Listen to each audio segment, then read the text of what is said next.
Chapter 8. Beyond the Northern Mountain Road, an arrow comes south. Even if they're looking for someone to pick them up, the choice of location is important, and if it were up to me to decide, I'd rather place the pickup location on a certain thoroughfare than on Pinecone Ridge. Ning looked at the striking ink that had just been marked on the hand-drawn map and said, they chose to go from the Northern Mountain Road without thinking about the fact that even though it's a single road, there's a 7-mile-long stretch of road lined with dense forests all along both sides, making it extremely easy to set up an ambush. After saying this, he was silent for a moment, put the hand-drawn map into his coat, shook his head, and said mockingly, it seems that the so-called guide, apart from bringing them into the Northern Mountain Road, was more just trying to confuse the enemy. That idiot princess never trusted General Ma at all, and naturally, she won't trust me either. An idiot leading a group of idiots.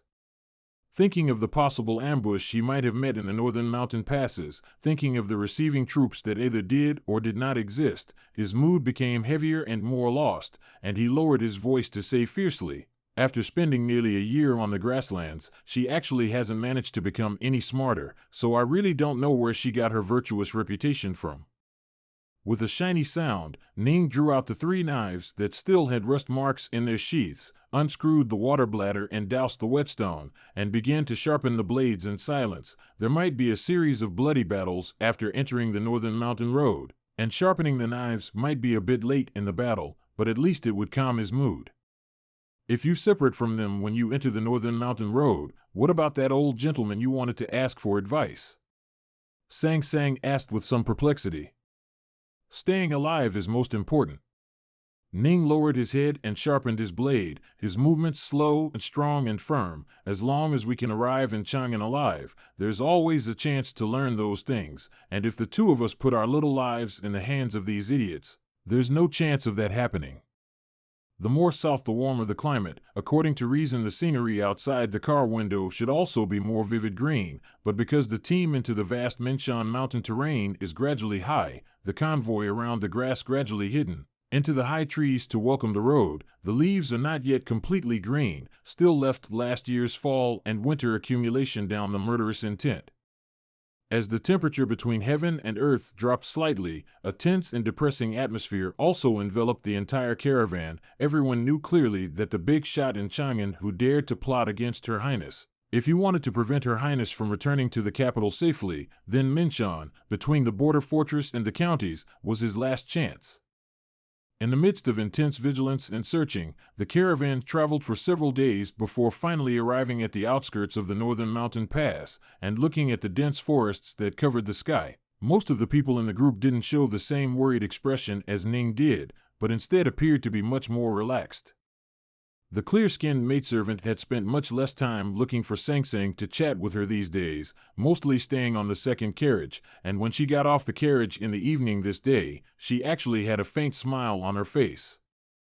When she decided to leave the grassland, she had already sent a messenger into the Empire beforehand, although she was unable to reach Chang'an in a short period of time for the imperial court to send out a large number of troops to meet her, but that messenger had more than enough time to contact her loyal subordinates.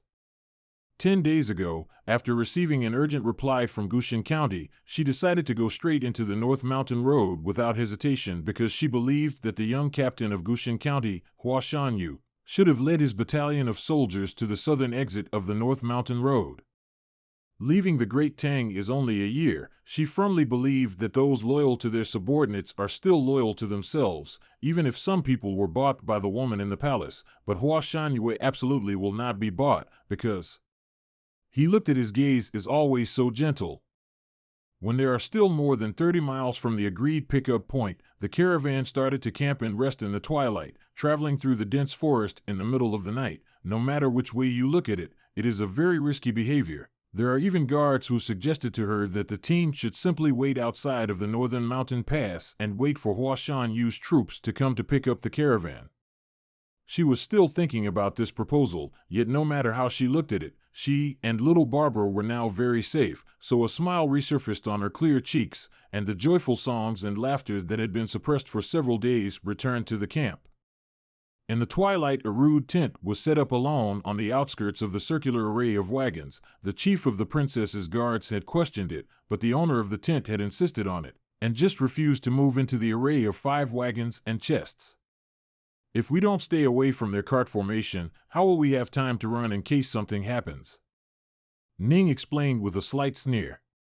He tied up the large black umbrella with grass ropes and had Sang carry it on her back before tying the knot in the grass rope into an extremely pretty little flower. Sang lifted her head, looking at his pale green jaw that had just sprouted stubble, and asked, "What will they do if we escape?"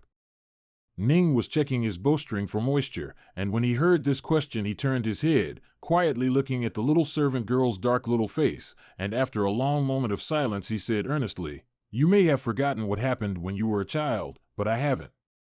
You were plucked out of the dead by me, and I was able to survive as a child, and also experience tragic things that ordinary people can't even imagine. Sang, you always have to remember this, we are working very hard and very hard to even spell out this life to be able to continue to live in this world. Since we've worked so hard to stay alive, we can't die so easily." After saying this, Ning didn't do too much more explaining, inserting the sharpened plain sword back into its sheath, then tying it a few times with a grass rope, testing the distance between the sheaths to see if it was just right, and then carrying it behind his back. Sang didn't ask any more questions and began to silently pack her bags, testing the flatness and straightness of each feathered arrow with her small hands, knowing that the moment when night fell, it would be the moment when she would throw herself into the vast Min Mountains with Ning. She wasn't afraid, because as a child, she had traveled through such dark mountains and forests countless times on Ning's back. Just then, Ning's hand holding the sheath of his sword stiffened slightly. The curtain of the humble tent was lifted by a hand, and the servant girl walked in, the smile on her clear face suddenly turning into a sheet of ice. She was originally prepared to come and chat with Sang, but she did not expect to see this image of the master and servant duo packing their bags, and easily guessed that they wanted to leave. "What do you want to do?" She stared indifferently at Ning's face and said, "At a moment like this, it's hard not to be suspicious of such actions on your part." Ning laughed after a moment of silence, ready to explain a few things, but suddenly his ears trembled slightly, the dimples in his cheeks disappearing into a starkness that hadn't been seen all the way around, and he swiftly slung the 3 swords behind his back and extremely rudely peeled away from the maidservant to walk out of the tent. The camp was outside the northern mountain pass, not covered by dense forest, bathed in the last twilight, warm and extremely comfortable, but at the moment it was like a layer of blood-red color. There was a wind traveling through the forest that had just awakened in the spring, whistling low like a ghost crying, and Ning furrowed his brows as he looked into the depths of the dense forest, listening carefully to the details in those whimpers, and suddenly roared out, "Enemy attack!" The hint of murmur in the forest wind's low chirps finally revealed the truth, as a feathered arrow struck lightning-like from the forest, whimpering mournfully and shooting towards the flashy carriage in the formation.